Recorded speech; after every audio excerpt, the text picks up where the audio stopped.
నమస్కారం, ఘంటారావానికి స్వాగతం. ముందుగా ప్రధాన అంశాలు. రేపు మంత్రిమండలి కీలక సమావేశం. ఘోష్ కమిషన్ ఇచ్చిన కాళేశ్వరం నివేదికపై చర్చించే అవకాశం.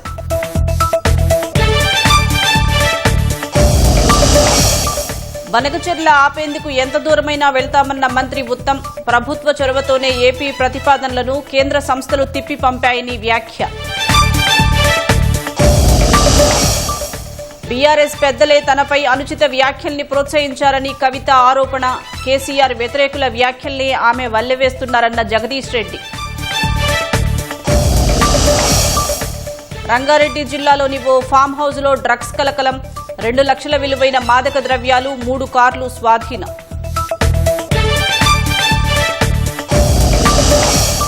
క్రమక్రమంగా కృష్ణానదికి తగ్గిన వరద. శ్రీశైలం నాగార్జున సాగర్ ప్రాజెక్టు గేట్లు మూసివేత.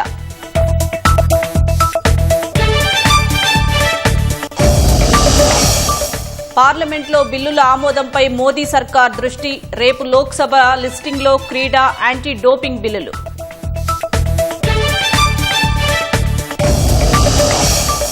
ఉత్తరప్రదేశ్ సరయూ నదిలో పడిన కారు ప్రమాదంలో 11 మంది దుర్మరణం.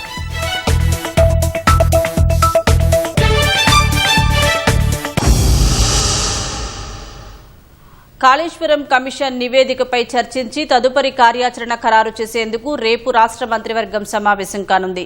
జస్టిస్ పీసీ ఘోష్ కమిషన్ నివేదికను అధ్యయనం చేసేందుకు 3 అధికారులతో ప్రభుత్వం కమిటీ నియమించింది. నీటిపారుదల, న్యాయ, సాధారణ పరిపాలనా శాఖల కార్యదర్శులతో కమిటీ ఏర్పాటు చేసింది. కాళేశ్వరం కమిషన్ నివేదికను 3 అధికారుల కమిటీ అధ్యయనం చేసి ముఖ్యమైన అంశాలతో సంక్షిప్త సారాంశాన్ని తయారు చేసిన కేబినెట్ కు సమర్పించనుంది. కాళేశ్వరం కమిషన్ నివేదికను అధికారులు ముఖ్యమంత్రి రేవంత్ రెడ్డికి ఇప్పటికే అందించారు. కేబినెట్ సమావేశం ఈ నెల 2వ వారం జరగాల్సి ఉన్నప్పటికీ కమిషన్ నివేదికపై చర్చించేందుకు రేపు సమావేశం కావాలని సీఎం నిర్ణయించారు. జస్టిస్ పీసీ ఘోష్ కమిషన్ సుమారు 700 పేజీల నివేదికను నీటిపారుదల శాఖ ముఖ్య కార్యదర్శి రాహుల్ బొజ్జాకు ఇచ్చింది. రాహుల్ బొజ్జా నిన్న మంత్రి ఉత్తమ్ కుమార్ రెడ్డి, సీఎస్ రామకృష్ణారావుకు అప్పగించారు. బ్యారేజీల డిజైన్లు, నిర్మాణ లోపాలు, అంచనాలో తప్పులు, ఇంజనీర్లు, ఏజెన్సీలపై కొందరు వ్యక్తుల ప్రభావాన్ని నివేదికలో వివరించినట్లు తెలుస్తోంది.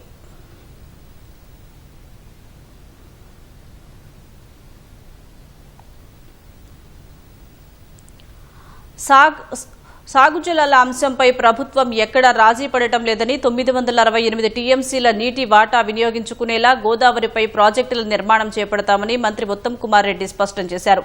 బనకచెర్ల అంశంపై ఏపీ మంత్రి లోకేష్ చేసిన వ్యాఖ్యలను తప్పుబట్టిన ఉత్తమ్ రాష్ట్ర ప్రభుత్వ పోరాటం వల్లనే జీఆర్ఎంబీ, పోలవరం అథారిటీ, సీడబ్ల్యూసీలు బనకచెర్లను వ్యతిరేకించాయని చెప్పారు. రామగుండంలో ప్రత్యేక పారిశ్రామిక వేడ ఏర్పాటుకు కృషి చేస్తానన్న శ్రీధర్ బాబు సింగరేణి ఉద్యోగుల సమస్యలు పరిష్కరిస్తామని తెలిపారు. పెద్దపల్లి జిల్లా అంతర్గం మండలం ముర్మూరు వద్ద రామగుండం ఎత్తిపోతల పథకానికి మంత్రులు శంకుస్థాపన చేశారు. 75 కోట్ల వ్యయంతో చేపట్టిన రామగుండం ఎత్తిపోతల పథకం ద్వారా 11 గ్రామాల్లో 12,000 ఎకరాలకు సాగునీరు అందనుందని మంత్రులు తెలిపారు. అంతర్గాంలోని అంబేద్కర్ చౌరాస్తాలో నిర్వహించిన బహిరంగ సభలో నీటిపారుదల శాఖ మంత్రి ఉత్తమ్ కుమార్ రెడ్డి, ఉమ్మడి కరీంనగర్ జిల్లా ఇన్ఛార్జి మంత్రి తుమ్మల నాగేశ్వరరావు, పరిశ్రమల శాఖ మంత్రి దుద్దిల శ్రీధర్ బాబు సహా పలువురు ఎమ్మెల్యేలు పాల్గొన్నారు. ఎన్నికల సమయంలో ప్రజలకు ఇచ్చిన హామీల అమలు కోసం ఉమ్మడి కరీంనగర్ జిల్లా ఇన్ఛార్జి మంత్రిగా తన వంతు కృషి చేస్తానని తుమ్మల నాగేశ్వరరావు తెలిపారు. గోదావరి నదిలో తెలంగాణ రాష్ట్రానికి ఉన్న 968 టీఎంసీల నీటి వాటా సంపూర్ణంగా వినియోగించుకునేలా ప్రాజెక్టుల నిర్మాణం చేస్తామని నీటిపారుదల శాఖ మంత్రి ఉత్తమ్ కుమార్ రెడ్డి తెలిపారు. మా రిప్రజెంటేషన్ వల్లనే జీఆర్ఎంబీలో Godavari river management board Andhra Pradesh యొక్క ప్రాజెక్ట్ రిపోర్ట్ బనకచెర్ల ప్రాజెక్ట్ ని రిజెక్ట్ చేయడం జరిగింది. మా రిప్రజెంటేషన్ వల్లనే Polavaram project authority Banakacherla project ని రిజెక్ట్ చేయడం జరిగింది. మా రిప్రజెంటేషన్ వల్లనే సిడబ్ల్యూసి ఆంధ్రప్రదేశ్ యొక్క బనకచెర్ల ప్రతిపాదన తిరస్కరించడం జరిగింది. కేంద్ర ప్రభుత్వం ఆధ్వర్యంలో జరిగిన ముఖ్యమంత్రి చర్య చర్చల్లో కూడా తెలంగాణ నుంచి రేవంత్ రెడ్డి గారు, నేను, ఆంధ్రప్రదేశ్ నుంచి చంద్రబాబు నాయుడు గారు, వాళ్ళ ఇరిగేషన్ మంత్రి పాల్గొన్న చర్చల్లో కూడా బనకచెర్ల ప్రాజెక్టు మేము వ్యతిరేకిస్తున్నాం, ఇది చట్ట వ్యతిరేకం, ఇది తెలంగాణ నీటి హక్కుల ఉల్లంఘన అని స్పష్టంగా చెప్పడం జరిగింది. బనకచెర్ల ప్రాజెక్టు 1980లో ఇచ్చిన గోదావరి వాటర్ డిస్ప్యూట్స్ ట్రిబ్యునల్ ఒక తీర్పుకి వ్యతిరేకము, అదేవిధంగా ఏపీ రీఆర్గనైజేషన్ యాక్ట్ కి వ్యతిరేకము. అన్ని విధాలుగా మా ప్రభుత్వం మొత్తం కూడా బనకచెర్ల ప్రాజెక్ట్ ని అన్ని విధాలుగా వ్యతిరేకిస్తుందని చెప్పి ఈ సభాముఖంగా మనం చేస్తున్నాం. ఆయన ఏదో అనడని ఇక్కడ టీఆర్ఎస్ లీడర్లు ఏదో మాట్లాడి ప్రజల్లో తప్పుడు సంకేతాలు ఇచ్చే ప్రయత్నం చేస్తున్నారు. చాలా స్పష్టంగా చెప్తున్నాం, అన్ని వేదికల్లో కేంద్ర ప్రభుత్వం దగ్గర న్యాయపరంగా బనకచెర్ల ప్రాజెక్టు మేము వ్యతిరేకిస్తామని చెప్పి ఈ సభాముఖంగా యావత్ తెలంగాణ రాష్ట్రానికి తెలియజేస్తున్నాము. బండ్లవాగుపై ప్రాజెక్టు నిర్మాణం కోసం గతంలో అనేక ధర్నాలు చేశామని పరిశ్రమల శాఖ మంత్రి దుద్దిల శ్రీధర్ బాబు గుర్తు చేసుకున్నారు. గత ప్రభుత్వంలో 1,00,000 కోట్లతో కాళేశ్వరం నిర్మిస్తే మంతని నియోజకవర్గంలో 1 ఎకరాకు సాగునీరు ఇవ్వలేదని విమర్శించారు. ఎస్ఆర్ఎస్పీ చివరి ఆయకట్టు రైతుల చిరకాల స్వప్నమైన పత్తిపాక రిజర్వాయర్ నిర్మాణం కోసం డిపిఆర్ సిద్ధం చేసేందుకు 1,10,00,000 మంజూరు చేయడంపై హర్షం వ్యక్తం చేశారు. రామగుండం ప్రాంతంలో 800 మెగావాట్ల విద్యుత్ ప్లాంట్ నిర్మాణానికి కృషి చేస్తామన్నారు. పరిశ్రమలకు సంబంధించిన కారిడార్ ను ఇక్కడ ఖచ్చితంగా ఇది మాంచెస్టర్ ఆఫ్ ఇండియాగా పరిగణిస్తా ఉన్న సందర్భంలో ఎన్టీపీసీ ఇక్కడ ఉంది, సింగరేణి ఇక్కడ ఉంది, ఫర్టిలైజర్ ఆర్ఎఫ్సిఎల్ ఇక్కడ ఉంది. ఈ రోజు ఇన్ని పరిశ్రమలు ప్రభుత్వ రంగ సంస్థలు ఉన్నప్పటికీ ప్రైవేట్ రంగ సంస్థలు కూడా ఇక్కడ రావాలి, ఇక్కడ నడవాలి. కేసారాం సిమెంట్ ఫ్యాక్టరీ ఇక్కడ ఉంది, దాన్ని ఎప్పుడో గత ప్రభుత్వం పరంగా క్లోజ్ చేద్దామంటే ఆనాడు యూనియన్ గా అధ్యక్షుడిగా ఉండి దాన్ని ముందుకు తీసుకెళ్లే ప్రయత్నం చేస్తూ దాన్ని నడిపిస్తా ఉన్నాం. నేను ఎందుకు చెప్తామంటే కార్మిక సోదరులకు సంబంధించి ఈ రోజు సింగరేణి కార్మిక బెల్ట్ ఇది, ఆ కార్మికులకు సంక్షేమమే మా ప్రధానమైన ధ్యేయం. ఆ కార్మికులకు సంబంధించి ఈ రోజు ఉత్పత్తి పెంచుతా ఉన్న ఆ కార్మిక సోదరుడికి మేము ఆ రోజు ఏ విధమైన హామీలు ఇచ్చామో వారికి సొంత ఇంటి కలగాని, ఈ రోజు పేరు మార్పిడి గాని, ఈ రోజు మరి కాంట్రాక్టు సింగరేణి కార్మికులకు సంబంధించిన అంశమే గాని ప్రభుత్వ పరిశీలనలో ఉంది. ఖచ్చితంగా దాన్ని పరిష్కారం చేసే ప్రయత్నం చేస్తాం. ప్రస్తుతం అర్హులైన అందరికీ రేషన్ కార్డులు పంపిణీ చేస్తున్నామన్న మంత్రులు రాష్ట్రంలో 8,60,000 నూతన రేషన్ కార్డులు జారీ చేశామని వివరించారు. దేశంలో ఎక్కడా లేని విధంగా 85% జనాభాకు సన్నబియ్యం సరఫరా చేస్తున్నామని తెలిపారు. కేటీఆర్ లోకేష్ ను ఎందుకు కలిశారో సమాధానం చెప్పాలని ఉప ముఖ్యమంత్రి బట్టి విక్రమార్క డిమాండ్ చేశారు. బనకచెర్ల ప్రాజెక్టును కేంద్రంగా చేసుకుని ఇద్దరూ కూడబలుకొని కాంగ్రెస్ ను దెబ్బతీసే కుట్రకు తెరలేపారని ఆరోపించారు. ఖమ్మం జిల్లా ముదిగొండ మండలం కమలాపురంలో 10 కోట్లతో 10,000 మెట్రిక్ టన్నుల గిడ్డంగుల సంస్థ గోదాముల నిర్మాణానికి బట్టి శంకుస్థాపన చేశారు. గోదావరి నీరు సముద్రంలోకి వృధాగా వెళ్లేందుకు గత బీఆర్ఎస్ ప్రభుత్వమే కారణమని విమర్శించారు. రాష్ట్ర ప్రయోజనాలే పరమావధిగా కృష్ణా గోదావరి జలాలపై కొట్లాడతామని స్పష్టం చేశారు. లోకేష్ కలిసి వచ్చిన సీఎం గారు చెప్తా ఉన్నాడు, నువ్వు బనకచెర్ల కడతా అని చెప్పు, మేము ఆపమని చెప్తాము. అటు ఇటు ఇద్దరు ఉద్రిక్తులు అయితే అటు నువ్వు ఉంటావు ఇటు నేను ఉంటా, మధ్యలో కాంగ్రెస్ కథం అయిపోతుంది, ఏం కాదు ఇది రచ్చగొట్టి కాపాడుకుందాం అని అంటాడు. ఎందుకు గెలిచినావు నువ్వు? లోకేష్ గారిని ఎందుకు గెలిచినావు? దీనికోసమే కదా. ఈ లెక్క చెప్పాలంటే ఇంతవరకు సమాధానం చెప్పండి. మళ్ళీ కాళేశ్వరం ఏమైందో మీరు చూస్తారు. దానికి సంబంధించి రిపోర్ట్ ఇస్తా ఉంటే ఆ రిపోర్ట్ సంబంధించిన వార్తలన్నీ బయటకు వచ్చి ఎక్కడ బయటకు వస్తాయో అవి రాకుండా ఉండాలని ఇంకొక ఇష్యూని డైవర్ట్ చేయడం కోసం బనకచెర్ల తీసుకొని మాట్లాడుతా ఉన్నాం. నేను చాలా స్పష్టంగా చెప్తా ఉన్నాం, ఈ రాష్ట్ర ప్రయోజనాలే మాకు అత్యంత అవసరం. బీఆర్ఎస్ లోని పెద్ద నాయకులే తనపై ఓ నేత అనుచిత వ్యాఖ్యలు చేసేలా ప్రోత్సహించారని ఎమ్మెల్సీ కవిత ఆరోపించారు. అందుకే ఇంటి ఆడబిడ్డ మీద వ్యాఖ్యలు చేస్తే బీఆర్ఎస్ సోదరులు స్పందించలేదని వెల్లడించారు. నల్గొండలో ఒక్కటి మినహా అన్ని సీట్లు ఓటమికి కారణమైన ఓ నాయకుడు తనపై మాట్లాడుతున్నారని ధ్వజమెత్తారు. పార్టీ విలీనం గురించి సీఎం రమేష్ ఎందుకు మాట్లాడారనేది తనకు సంబంధం లేదన్నారు. బీసీల రిజర్వేషన్ల కోసం రేపు హైదరాబాద్లో 72 గంటల దీక్ష చేసేందుకు ప్రభుత్వాన్ని అనుమతి అడిగితే స్పందించలేదన్నారు. బీసీ బిల్లు అంశంలో కాంగ్రెస్ బీజేపీ నాటకాలాడుతున్నాయని కవిత విమర్శించారు. రాష్ట్రపతి దగ్గరున్న బిల్లు విషయంలో సీఎం రేవంత్ సుప్రీంకోర్టుకి ఎందుకు వెళ్లట్లేదని ప్రశ్నించారు. రేపటి ధర్నాకు ప్రభుత్వం అనుమతి ఇవ్వకుంటే ఇంటి దగ్గర నుంచైనా దీక్ష కొనసాగిస్తారని స్పష్టం చేశారు. ఇవాళ నేను చాలా నిర్దిష్టమైన సమాచారంతో చెప్తున్నా, ఆ వ్యాఖ్యల వెనుక బీఆర్ఎస్ పెద్ద నాయకుడి హస్తం ఉన్నది. అందుకనే బీఆర్ఎస్ పార్టీ నాయకులు ఎవరు కూడా రియాక్ట్ కాలేదని చెప్పి నేను బలంగా నమ్ముతా ఉన్నాను. ఆ కుట్రలు చేసిన పెద్ద నాయకులు ఏమనుకుంటున్నారంటే నా దగ్గర ఎవరో 10 మందిని పెట్టి నా దగ్గర జరిగే అంశాల సమాచారం ఎప్పటికప్పుడు తీసుకుంటున్నామని చావు తెలివితేటలు ప్రదర్శిస్తున్నారు. కానీ ఆ బాగా పెద్దగా ఉన్న నాయకుడికి అర్థం కావాల్సింది ఏంటంటే అక్కడేం జరుగుతుందో కూడా నాకు సమాచారం వస్తూనే ఉంటుంది. సో మీరు ఏ టైంలో ఎవరిని కలిశారు, నా మీద వ్యాఖ్యలు చేయడానికి మీరు ఎవరిని ప్రోత్సహించారు, మీరు ఎంత కింద స్థాయికి దిగజారి ఒక ఆడబిడ్డ మీద అటువంటి వ్యాఖ్యలు చేయించారు, ఇవన్నీ కూడా నేను చూస్తున్నా, గమనిస్తున్నా. నేను బలంగా కర్మ సిద్ధాంతాన్ని నమ్ముతున్నా. నేను మళ్ళీ చెప్తున్నా, ఇవాళ మీరు నన్ను ఒంటరి చేసి ఏదో చేయాలని అనుకోవచ్చు, నా మీద ఇటువంటి వ్యాఖ్యలు చేపించి శునకానందం పొందొచ్చు టెంపరీగా. కానీ దేవుడు అనేవాడు ఉన్నాడు, ఖచ్చితంగా అది మీకు తిరిగి కొట్టే సమయం వస్తుంది. 1. 2, ఒక లిల్లీపుట్ నాయకుడు నల్గొండలో బీఆర్ఎస్ పార్టీని నాశనం చేసిన ఒక లిల్లీపుట్ నాయకుడు ఆమెవరు ఈమెవరు అని మా గురించి మాట్లాడుతూ ఉన్నారంటే మరి ఆయనకు ప్రోత్సాహం ఇస్తున్నది ఎవరో కూడా ప్రజలు ఆలోచించుకోవాలి. కేసీఆర్ గారు లేకపోతే బీఆర్ఎస్ పార్టీలో ఉన్న ఏ నాయకుడైనా ఎవరు? ప్రజలకు మనందరినీ పరిచయం చేసింది కేసీఆర్ గారే కదా. మనలో మనం కన్ఫ్యూజన్ ఉన్నప్పుడు ఇష్టం వచ్చినట్టు మాట్లాడుకోవచ్చా? ఈ లిల్లీపుట్ నాయకుడు మాట్లాడంగానే ఇంకో చిన్న పిల్లగాడు నిన్నగాక మొన్న మా పార్టీలోకి వచ్చిన వాళ్ళు కూడా ఎటుపడతట్టు మాట్లాడు. అసలు ఎవరు మీరు? మీకు తెలంగాణ ఉద్యమంతో సంబంధం ఏంది? బీఆర్ఎస్ అధికారంలోకి వచ్చినాక బీఆర్ఎస్లోకి వచ్చి పదవులు పొంది ఉల్టా నా మీదనే మాట్లాడతారా మీరు? ఎమ్మెల్సీ కవిత కేసీఆర్ వ్యతిరేకుల వ్యాఖ్యల్ని వల్లెవేస్తున్నారని మాజీ మంత్రి జగదీష్ రెడ్డి అన్నారు. ఎమ్మెల్సీ తెలంగాణ జాగృతి అధ్యక్షురాలు కవిత చేసిన వ్యాఖ్యలపై జగదీష్ రెడ్డి స్పందించారు. ముందుగా ఎక్స్ వేదికగా స్పందించిన మాజీ మంత్రి తర్వాత తెలంగాణ భవన్లో మీడియాతో మాట్లాడారు. తన ఉద్యమ ప్రస్థానానికి సంబంధించి కవితకు ఉన్న జ్ఞానానికి జోహార్లు అని వ్యాఖ్యానించారు. ఇంటర్వ్యూలో కావచ్చు సందర్భాల్లో కవిత గారికి సంబంధించిన ప్రశ్నలు అడిగే ప్రయత్నం చేసినప్పుడు నేను ఒకటే మాట చెప్పిన, మేము కేసీఆర్ గారు మేము కలుసుకున్నప్పుడు, కేటీఆర్ గారు మేము కలుసుకున్నప్పుడు మేము ఎప్పుడూ వారి గురించి చర్చ చేయలేదు. మేము చర్చ చేయని విషయం గురించి మీరు అడిగితే ఉపయోగం లేదు, 1 నిమిషం కూడా సమయం వేస్ట్ అని చెప్పిన నేను. దానికి సంబంధించి ఇవాళ కవిత గారు ఏదో నా ఉద్యమ ప్రస్థానానికి సంబంధించి ఇతర విషయాలకు సంబంధించి మాట్లాడినట్టుగా నా దృష్టికి వచ్చింది. నేనేమంటున్నా, నా ఉద్యమ ప్రస్థానానికి సంబంధించి వారికి ఉన్న జ్ఞానానికి నా జోహార్లు. ఇక వారు ఉపయోగించిన కొన్ని పదాలు ఈ మధ్యకాలంలో పదే రేవంత్ రెడ్డి గారు, రాధాకృష్ణ గారు ఎవరైతే కేసీఆర్ శత్రువులు, అడుగడుగున కేసీఆర్ పైన విషం కక్కుతున్న వాళ్ళు ఎవరైతే నా గురించి కొన్ని వ్యాఖ్యలు చేస్తున్నారో అవే వ్యాఖ్యల్ని తిరిగి వల్లవేసే ప్రయత్నం చేసినందుకు ఆమెకు నా సానుభూతిని తెలియజేస్తాను.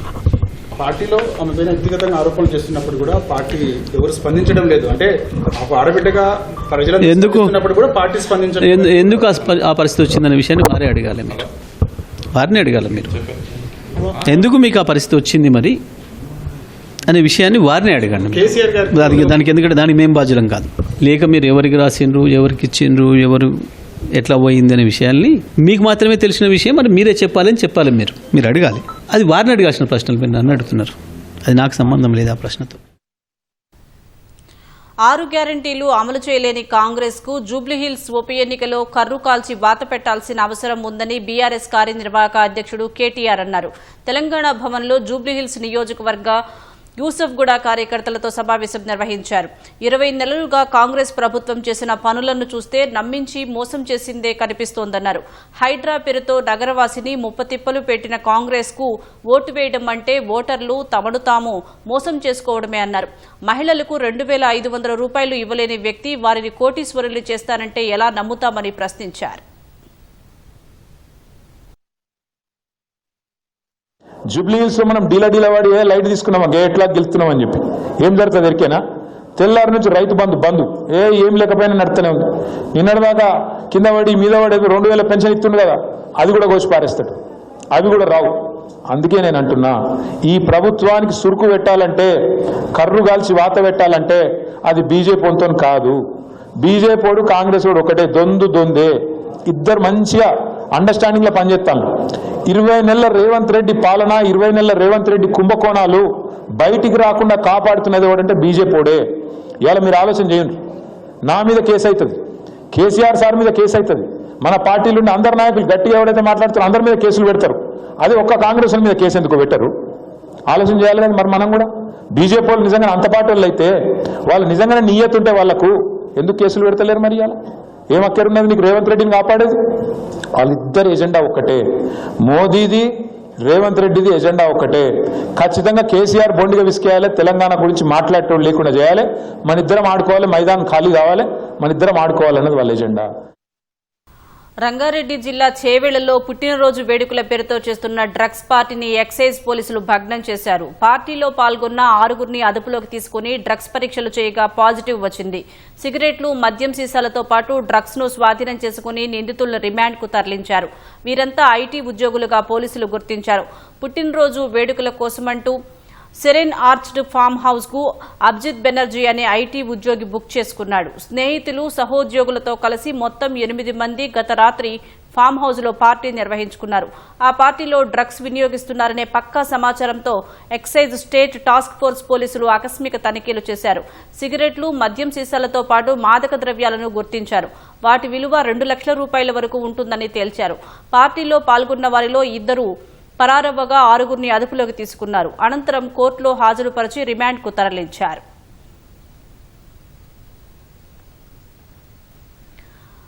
రాష్ట్ర వ్యాప్తంగా ఫెర్టిలిటీ కేంద్రాల్లో వైద్య శాఖ అధికారులు తనిఖీలు చేశారు. సృష్టి ఫెర్టిలిటీ కేసు నేపథ్యంలో సరోగసి, ఐవీఎఫ్ సెంటర్లలో మంత్రి దామోదర్ రాజ్ నరసింహ ఆదేశించారు. 10 రోజుల్లో నివేదిక ఇవ్వాలని ప్రత్యేక కమిటీకి ఆదేశాలు జారీ చేశారు. ఈ నేపథ్యంలో అధికారులు సొంత జిల్లాకు బదులుగా వేరే జిల్లాల్లో తనిఖీ బాధ్యతలు అప్పగించారు. ఇప్పటికే పలు కేంద్రాల్లో తనిఖీలు పూర్తి చేసిన అధికారులు ధృవీకరణ పత్రాలు లేకుండా నిర్వహిస్తున్న క్లినిక్లను గుర్తించారు. చట్టవిరుద్ధంగా అలోపతి వైద్యం చేస్తున్న క్లినిక్లపై కేసులు నమోదు చేశారు.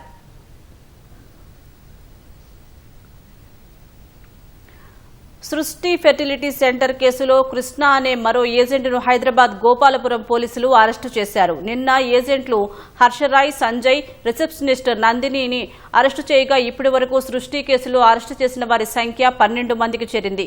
విశాఖ ఏజెన్సీ, విజయవాడ, హైదరాబాద్లో పిల్లలను విక్రయించే వారి కోసం ఏజెంట్లు హర్షరాయ్, కృష్ణ, సంజయ్ గాలింపు చర్యలు చేపట్టినట్లు విచారణలో తేలింది.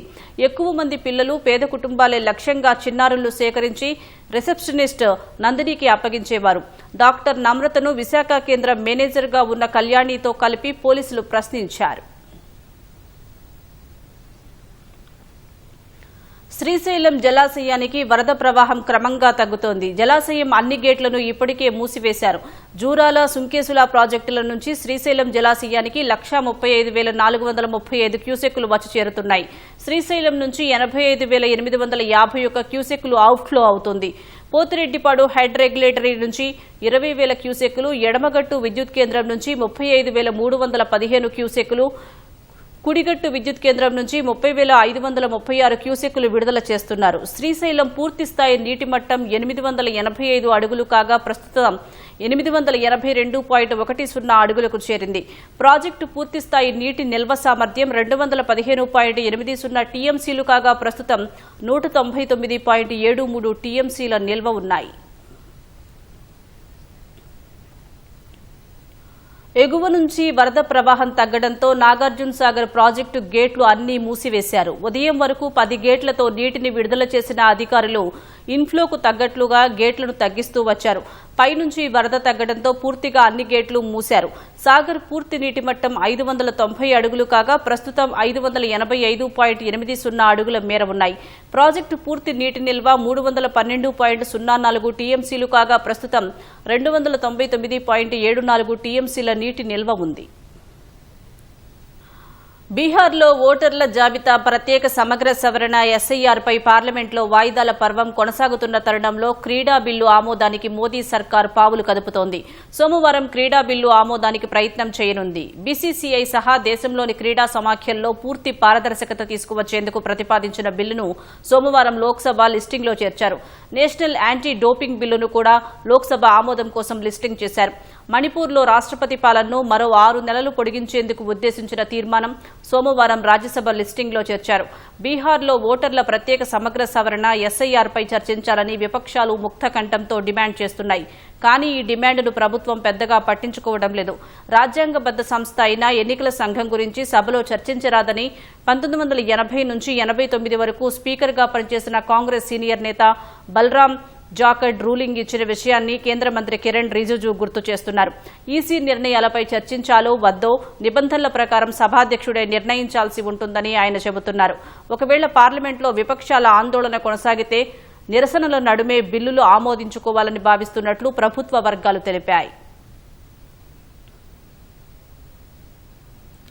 ఉత్తరప్రదేశ్లోని గోండా జిల్లాలో కారు నదిలో పడి 11 మంది మృతి చెందారు. మరో 4 తీవ్రంగా గాయపడ్డారు. ఖరగ్పూర్లోని పృథ్వీనాథ్ ఆలయానికి పుణ్యజలాలు సమర్పించడానికి సీహాగావ్ గ్రామం నుంచి 15 మంది కారులో బయలుదేరారు.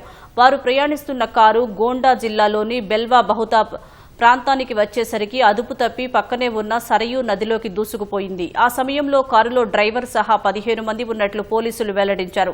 స్థానికులు సహాయక చర్యలు చేపట్టి 11 మృతదేహాలను వెలికితీశారు. మరో 4 కాపాడారు. కానీ వారి పరిస్థితి విషమంగా ఉన్నట్లు పోలీసులు తెలిపారు. వారిని చికిత్స నిమిత్తం స్థానిక ఆసుపత్రిలో చేర్చారు. మృతదేహాలను పోస్టుమార్టంకు తరలించారు. ఈ ఘటనపై విచారం వ్యక్తం చేసిన యూపీ ముఖ్యమంత్రి యోగి ఆదిత్యనాథ్ మృతుల కుటుంబాలకు 5 లక్షల చొప్పున సాయం ప్రకటించారు.